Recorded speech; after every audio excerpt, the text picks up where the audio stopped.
हिंदू संस्कृति में पुराणों की चर्चा खूब मिली है। इन पुराणों में से एक पुराण है श्री शिव महापुराण। तो क्या ये इस पुराण में सिर्फ कहानियां हैं या कहानियों के जरिए कुछ और बताने की कोशिश की गई है? जिस विशाल खालीपन को हम शिव कहते हैं वह सीमाहीन है, शाश्वत है, मगर चूंकि इंसानी बौद्ध रूप और आकार तक सीमित होता है, इसलिए हम संस्कृति में शिव के लिए बहुत तरह के रूपों की कल्पना की गई है। गूढ़ समझ से परे ईश्वर, मंगलकारी शोभा, बहुत नादान भोले, वेदों, शास्त्रों और तंत्रों के महान गुरु और शिक्षक, दक्षिण मूर्ति, आसानी से माफ कर देने वाले आशुतोष, स्पष्टता के ही रक्त से रंगे भैरव, पूर्ण रूप से स्थिर अचलेश्वर, सबसे जादुई नर्तक नटराज आदि। यानी जीवन के जितने भी पहलू हैं उतने ही पहलू शिव के बताए गए हैं। तो ऐसी और बहुत सी कहानियां हैं जो हमें प्रभु शिव का ज्ञान दिलाती हैं। जय श्री महाकाल। आप सभी का स्वागत है आपके अपने दिव्य ज्योति यात्रा यूट्यूब चैनल पर। इस चैनल के माध्यम से हम अलग अलग वेदों और पुराणों के अध्याय पढ़ के सुनाते हैं। तो जो प्रियजन इन अध्यायों से दूर हैं, समय कम होने के कारण, वो हमारे साथ जुड़कर इन अध्यायों के बारे में ज्ञान ले सकते हैं। तो जैसे कि आपको ज्ञात है कि हम श्री शिव महापुराण का आगाज कर चुके हैं, तो आइए चलते हैं हमारे नए अध्याय की तरफ। तो आज का जो अध्याय है उसमें शिव नाम जप तथा भस्मधारी की महिमा क्या है, त्रिपुंड के देवता और स्थान आदि का प्रतिपादन क्या है। तो इसमें ऋषियों ने बोला, महाभाग व्यास शिष्य सूत जी, आपको बारंबार नमस्कार है। अब आप उस परम उत्तम भस्म महात्मा का वर्णन करिए जिस भस्म महात्मा, रुद्राक्ष महात्म्य तथा उत्तम नाम महात्म्य, इन तीनों का परम प्रसन्नता पूर्वक प्रतिपादन कीजिए और हमें हृदय को आनंद दीजिए। सूत जी ने कहा, महर्षियों, आपने बहुत उत्तम बात पूछी है। यह समस्त लोगों के हितकारक विषय है। जो लोग भगवान भोलेनाथ की उपासना करते हैं वे धन्य हैं, कृतार्थ हैं, उनका देह धारण सफल है तथा उनके समस्त कुल का उद्धार हो गया है। जो अपने मुख से सदाशिव और शिव आदि इत्यादि नामों का उच्चारण करते रहते हैं, पाप उनका उसे किसी भी तरह से स्पर्श भी नहीं कर पाता। जैसे खदिर वृक्ष के अंगार को छूने का साहस कोई भी प्राणी नहीं कर सकता, वही मेरे शिव को नमस्कार है। श्री शिवाय नमस्तभ्यम, श्री शिवाय नमस्तभ्यम। ऐसी बात जब मुंह से निकलती है तब वह मुख समस्त पापों का विनाश कराने वाला पावन तीर्थ बन जाता है। जो मनुष्य प्रसन्नता पूर्वक उस मुख का दर्शन करता है उसे निश्चय ही तीर्थ सेवन जनित फल प्राप्त होता है। ब्राह्मणों, शिव का नाम, विभूति तथा रुद्राक्ष, ये तीनों त्रिवेणी के समान परम पुण्य माने गए हैं। जहां ये तीनों शुभतर वस्तुएं सर्वदा रहती हैं, उसके दर्शन मात्र से मनुष्य त्रिवेणी स्नान का फल भी पा लेता है। भगवान शिव का नाम गंगा है, विभूति यमुना मानी गई है तथा रुद्राक्ष को सरस्वती कहा गया है। इन तीनों लोकों की संयुक्ति त्रिवेणी समस्त पापों का नाश करने वाली है। श्रेष्ठ ब्राह्मणों, इन तीनों की महिमा को सदस्य लक्षण भगवान महेश्वर के बिना दूसरा कौन भली भांति जानता है। इस ब्रह्मांड में जो कुछ भी है वह सब तो केवल महेश्वर ही जानते हैं। हे विप्रगण, मैं अपनी श्रद्धा भक्ति के अनुसार संक्षेप से भगवानों की महिमा की कुछ वर्णन करता हूं। तुम लोग प्रेम पूर्वक सुनो। यह नाम महात्म्य समस्त पापों को हर लेने वाला सर्वोत्तम साधन है। शिव इस नाम रूपी दावानल से महान पातक रूपी पर्वत अनायास ही भस्म हो जाता है।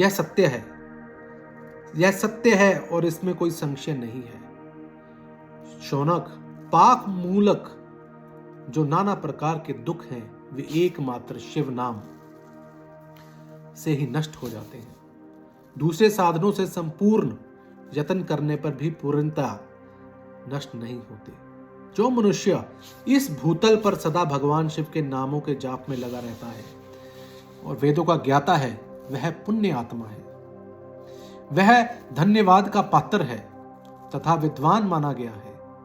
हे मुनि, जिनका शिव नाम जप में विश्वास है, उनके द्वारा आचरित नाना प्रकार के धर्म तत्काल फल देने के लिए उत्सुक हो जाते हैं। हे महर्षि, भगवान शिव के नाम जितने पाप नष्ट करते हैं, उतने पाप मनुष्य इस भूतल पर कर भी नहीं सकते।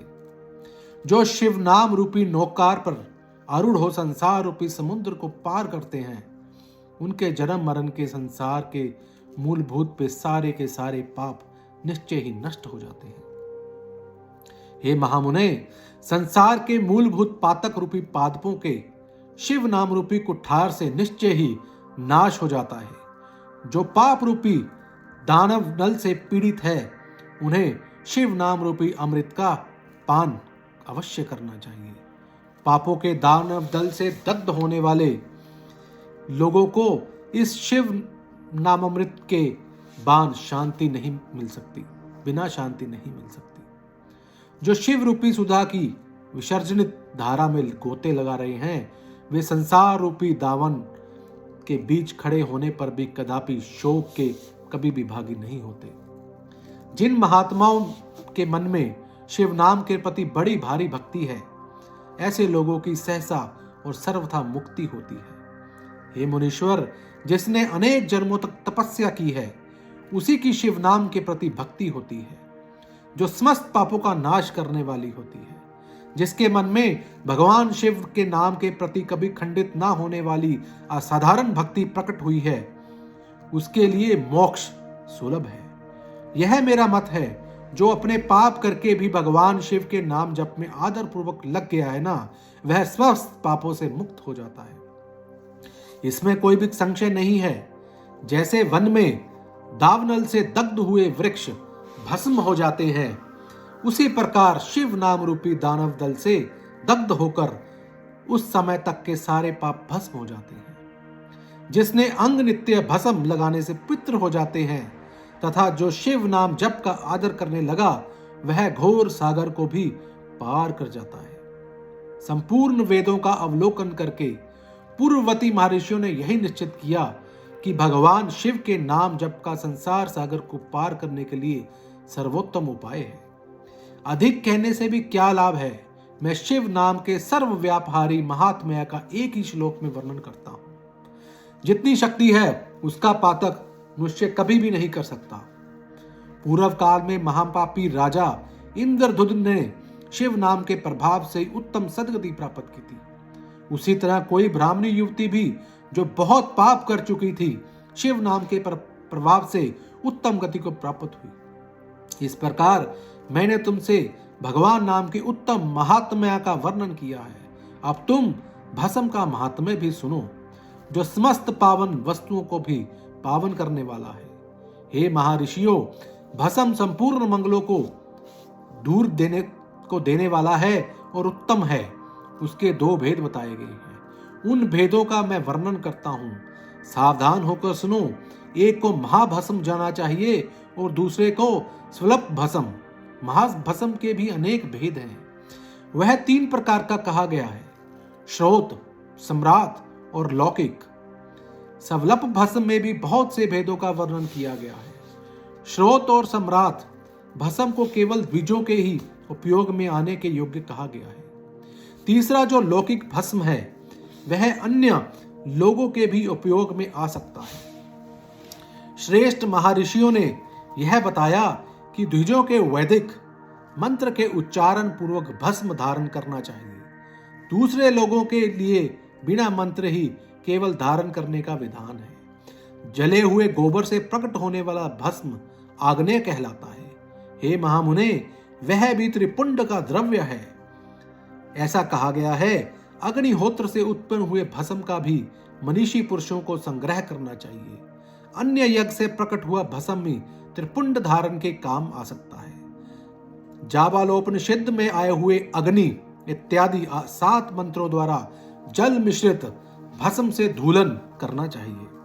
महर्षि जबाली ने सभी वर्णों और आश्रमों के लिए मंत्र से बिना मंत्र के भी आदर पूर्वक भस्म से त्रिपंड लगाने की आवश्यकता बताई है। समस्त अंगों में सजल भस्म को मलना अथवा विभिन्न अंगों में तिरछा त्रिपुंड लगाना, इन कार्य को मोक्षार्थी पुरुष प्रमाद से भी ना छोड़ें, ऐसा श्रुति का आदेश है। भगवान शिव और विष्णु भी त्रियक त्रिपुंड धारण किया है। अन्य देवाओं सहित भगवती मां उमा और लक्ष्मी देवी ने भी वाणी द्वारा उसकी प्रशंसा की है। ब्राह्मणों, क्षत्रियों, वैश्यों, शूद्रों, वर्ण संकरों तथा जाति भ्रष्ट पुरुषों ने भी उल्लंघन एवं त्रिपुंड के रूप में भस्म धारण किया है। इसके पश्चात भस्म धारण तथा त्रिपुंड की महिमा एक विधि जानकर सूत जी ने फिर कहा, महर्षियों, इस प्रकार मैंने संक्षेप से त्रिपुंड का महात्म्य बताया है। यह समस्त प्राणियों के लिए गोपनीय रहस्य है, अतः तुम्हें भी इसे गुप्त ही रखना चाहिए। मुनिवरों, ललाट आदि सभी दर्शित स्थानों में जो भस्म के 3 तिरछी रेखाएं बनाई जाती हैं, उन्हीं को विद्वानों ने त्रिपुंड का नाम दिया है। उतना बड़ा त्रिपुंड ललाट में धारण करना चाहिए। मध्यमा और अनामिका उंगली से 2 रेखाएं करके बीच में अंगुष्ठ द्वारा प्रतिलोम भाव की गई रेखा त्रिपुंड कहलाती है। अथवा बीच की 3 उंगलियों से भस्म लेकर यत्न पूर्वक भक्ति भाव से ललाट में त्रिपुंड धारण करें। त्रिपुंड अत्यंत उत्तम तथा भोग और मोक्ष को देने वाला है। त्रिपुंड की 3 रेखाओं में से प्रत्येक 9 देवता हैं और सभी अंगों में स्थित हैं। मैं उनका परिचय देता हूं, सावधान होकर सुनिए।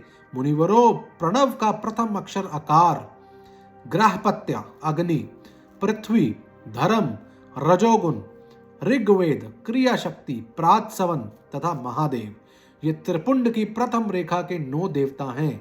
यह बात शिव दीक्षा परायण पुरुषों को अच्छी तरह समझ लेनी चाहिए। प्रणव का दूसरा अक्षर उकार, दक्षिणाग्नि, आकाश, सत्वयुग, यजुर्वेद, मध्य दिन सवन, इच्छा शक्ति, अंतरात्मा तथा महेश्वर, ये दूसरी रेखाओं के 9 देवता हैं। प्रणव का तीसरा आकार मकार, आहवनीय अग्नि, अक्षर, परमात्मा तमोगुण, छुलोक, ज्ञान शक्ति, सामवेद, तृतीय सवन तथा शिव, ये तीसरी रेखा के 9 देवता हैं। इस प्रकार स्थान देवता को उत्तम भक्ति भाव से नित्य नमस्कार करके स्नान आदि से शुद्ध हुआ पुरुष यदि त्रिपुंड धारण करेगा तो भोग और मोक्ष को प्राप्त कर लेगा।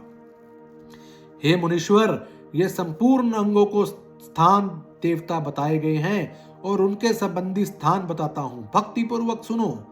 32, 16, 8 अथवा 5 स्थानों में त्रिपुंड का न्यास करें। मस्तक, ललाट, दोनों कान, दोनों नेत्र, दोनों नासिका, मुख, कंठ, दोनों हाथ, दोनों कोहनी, दोनों कलाई, हृदय, दोनों पार्श्व भाग, नाभि, दोनों अष्टकोश, अंडकोश, दोनों उरु, दोनों गुल्फ, दोनों घुटने, दोनों पिंडली और दोनों पैर, ये 32 उत्तम स्थान हैं। उनके क्रमश अग्नि, जल, पृथ्वी, वायु, 10 दृक् प्रदेश, 10 दिक्पाल तथा 8 वस्तुओं का निवास है। धर, ध्रुव, सोम, आप, अनिल, अनल, प्रत्यूष और प्रभास, ये 8 वस्तु कहे गए हैं। इन सब का नाम मात्र लेकर इनके स्थानों में विद्वान पुरुष त्रिपुंड धारण करें अथवा एकाग्र चित्त हो 16 स्थान में ही त्रिपुंड धारण करें। मस्तक, ललाट, कंठ, दोनों कंधे, दोनों भुजाएं, दोनों कोहनियां और दोनों कलाइयों में, हृदय में, नाभि में, दोनों पसलियों में तथा पृष्ठ भाग में त्रिपुंड लगाकर वहां दोनों अश्विनी कुमारों को शक्ति, शिव, रुद्र, ईश तथा नारद का और वामा आदि 9 शक्तियों का पूजन करें। ये सब मिलकर 16 देवता हैं।